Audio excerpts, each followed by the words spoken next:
So what do you do when you don't have no money?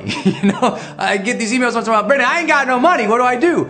Well, first and foremost, I get that. We'll talk about money, but I've been through that challenge and that struggle. I grew up in an economically depressed Irish mining town, and there was a lot of struggle there. And I remember where I grew up, it was a pretty tough town, pretty tough weather, pretty tough economy. I grew up in a small town in Montana, and I remember one time the heater went out. And when the heater goes out in Montana in the winter, it is a dire situation. Dire, because the wind chill can get 20 below zero, 30 below zero, 40 below zero. It's freezing. And we didn't have enough money to fix the heater. So my folks were waiting for the paycheck to come in at the end of the 2 weeks to be able to fix this heater.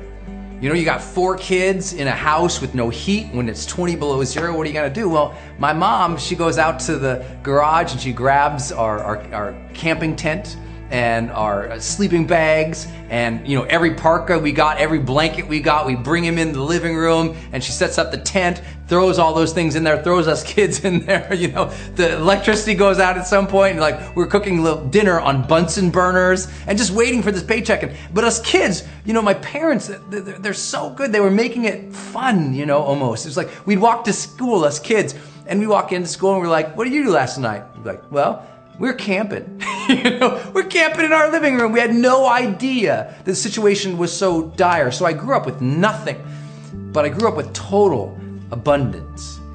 You know what I mean? Sometimes you don't have to have any money to make life fun or fulfilling or engaging. And sometimes even when you don't have money, you can make things work out. My parents worked so hard between the two of them. I have no idea how they raised us 4 kids. I honestly have no idea. It blows my mind. And I lucked out. Yeah, I lucked out on the parent train. But still, some people say, well, yeah, you had it so lucky later on. Later on I went bankrupt chasing my dream, trying to be a writer, trying to be a trainer, trying to do videos like this. Just went completely bankrupt, ass over tea kettle. Total. Is that a saying? I don't know. Do people even say that anymore? But I was struggling, went bankrupt, and what do? How do you overcome that? Well, you begin with yourself, not your bank account. Because look, if your self-worth is low, your value in the marketplace will always be as low. If you don't value yourself, no one else is going to value you. So you have to at first realize that you have something to contribute, even if you don't know what that contribution is yet. That if you're really gonna go to another level of financial success in life, you have to get dialed in and own the reality that, okay, whatever mess you're in or challenge you're in right now, it is your job, it is on your shoulders to fix it. You might need to get some help, you might need to get some training, you might need to get some support, but it is your job to right the ship. Nothing is going to suddenly emerge, and you're not gonna win the lottery, you're not gonna get lucky at this. There's only 2 things that change your life. Either something new comes in. So yeah, maybe you win the lottery, you get an inheritance and things turn around. But the second thing that changes your life is something new comes from within. You get a greater hunger, a greater passion, a greater commitment to go out there and crush it again. Go add so much value that you can't help but get paid for it. A lot of people say, well, Brendan, I just want to make some money. I say, great, what do you have to sell? And they say, what? You can't make no money if you ain't got nothing to sell, right? You got to have something to sell. So what is it you're offering? What are you selling? First and foremost, you're selling yourself. You are selling the ability for you to serve. You are selling your character, your ability to offer something valuable to the world. And when I say selling, obviously I don't mean you're selling out. I mean, you're offering yourself. You're persuading the world that you have something to contribute, that you're a hard worker, that you care, you're gonna get it done. And if you can't do that, you can't grow, you can't invest, you can't build.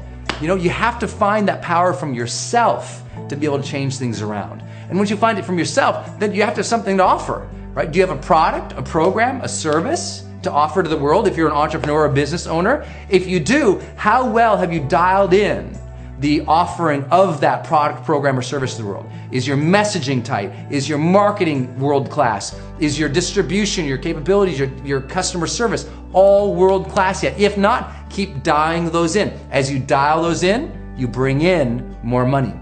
What if you're an employee? Well, if you're an employee, it's time to look around again to check back into that company. What if you're going to get fired in 5 days and they're going to choose who's going to get fired based on who is willing to learn the most and who has been willing to contribute the most? You need to start contributing way outside of what is put on your desk every single day or what shows up in your inbox. You need to actually push away from your inbox, push away from your desk, and think, how could I add more value here? And that has to be something you do every day. You have to be obsessed with serving. You have to be obsessed with contributing more than anybody else. You got to bring more ideas to the table. People say, well, Brendan, what if I get shot down with my ideas? So what? At least you flew. At some point, you have to make the decision to contribute. If you're going to fly and you're going to get shot down, then you got shot down. At least you lived. You know, go contribute more at work. Look around. Who else could you help? Who else could you contribute to? Who else could you mentor and bring up? How can you become the linchpin in the organization in some way or another to keep climbing and serving and adding value? You deserve that because at minimum, that's what makes employment or work fun. You know, taking care of people, adding value, giving new ideas. And if you're one of those people who's like, you don't understand, I have this bad boss, or look, I've had terrible bosses in my life too and got over it. Maybe you're in the wrong job. Some people are they're busy at work, but their busy work isn't their life's work. They're doing the wrong thing. They knew they should have got out of there 5 years ago, but they never have the guts to face themselves in the mirror and say, today is my day. I make the decision to leave. So if you're in the wrong thing, face it at some point. Because you're never going to make a lot of money in the wrong thing. And if you do make a lot of money in the wrong thing, then you're more likely to start doing the wrong things. Makes sense, right? Because there's no meaning there, there's no significance there, there's no real contribution. You made some money doing the wrong thing, so now you start turning into that character that just starts pursuing money just for the ends of money. Life should be incredibly valuable to you. If you really value your days, like that day becomes valuable. So because your day is valuable, you get stuff done. You know why a lot of people end up feeling really broke is because they're not valuing their day. They're broke because they added no value to their day. They were reading celebrity gossip magazines. They were screwing around online. They were doing nothing that actually moved the needle in terms of their personal progress and their professional progress. So value this day. You want to make more money? Get serious about tomorrow. Value that day. Ask how you can add more value into the day. Really work the day. And as you do that over and over and over again, you ask, how can I serve? How can I contribute? How can I take it to the next level? You do that long enough, poof, the breakthrough happens, the magic happens, and the money takes care of itself.